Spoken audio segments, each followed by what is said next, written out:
Well, even Her Majesty is on Twitter, and flunkies have been tweeting about plans for tomorrow's Commonwealth Day service in Westminster Abbey. At 21, the then Princess Elizabeth dedicated her whole life to the service of our great imperial family. But within 2 years, the sun had set on the empire. And many rejoiced, and still do, that the sun set on exploitation and what some call even tyranny. Should we still be proud of the British Empire?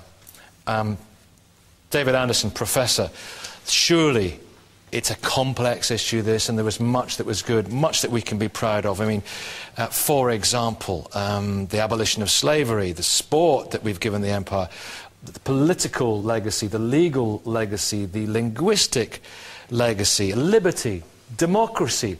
Are you seriously saying there's nothing to be proud of? No. There's a lot you could be proud of, but remember that Monty Python film, Life of Brian?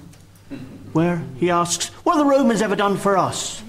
For roads, hospitals, schools. Of course, under empires things get developed and grow. But it's not because of empires those things happen. Those things can happen without empires. We don't need empires to get growth and development in anywhere. But the spread of liberty as well, which of course was in a sense the seeds of the empire's own destruction. And also women's rights. We brought women's rights to countries that had no notion of it hitherto or previously. Well, the British Empire lasted over a period when other European countries had empires as well.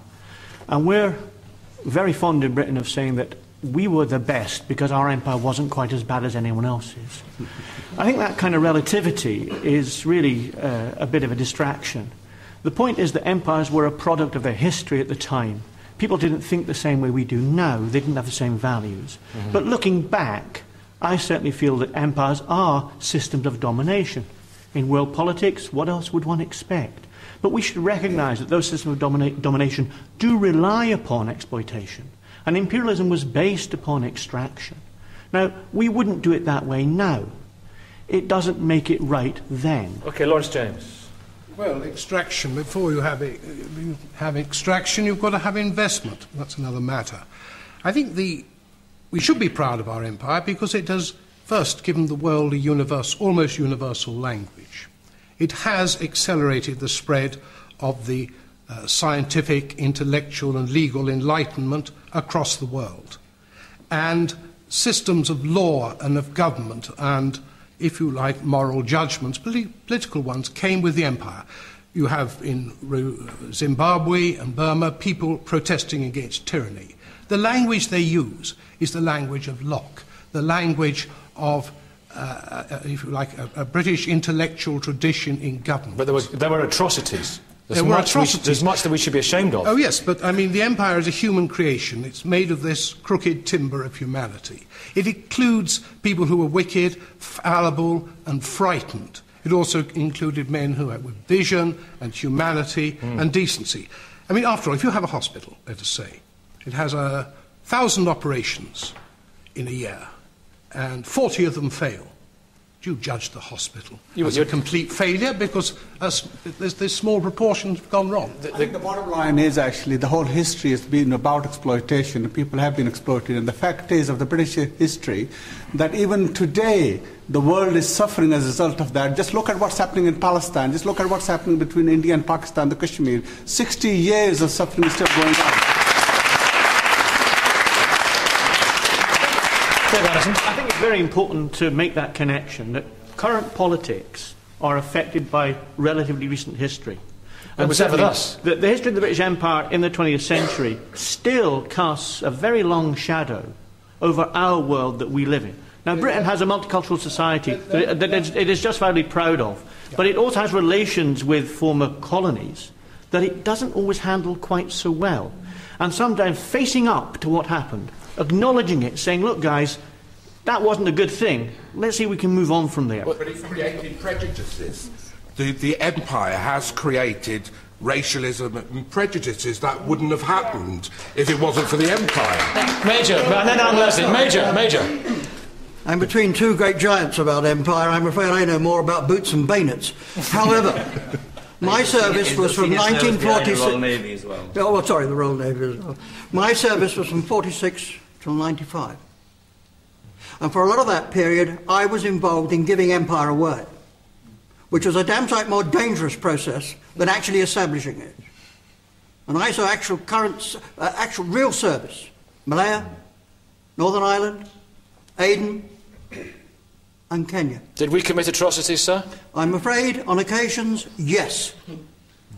But on the other point we must remember is the British Armed Forces at the moment are considered the best exponents of irregular warfare when they are put into a situation where they have to try and calm it down. And you saw a lot of that is because we learnt the lesson. You saw terrible atrocities committed against our troops and against as a result of civil war. I don't consider atrocities against the soldiers. We had guns and we could defend ourselves. But in Kenya you saw... But I saw what sometimes this sort of thing could happen when the insurgents, terrorists, freedom fighters, call them what you like, rose up and attacked their own people. I mean, Professor told me this morning, 26,000 Kikuyu died in Mau Mau. Who killed them? Mau Mau killed them.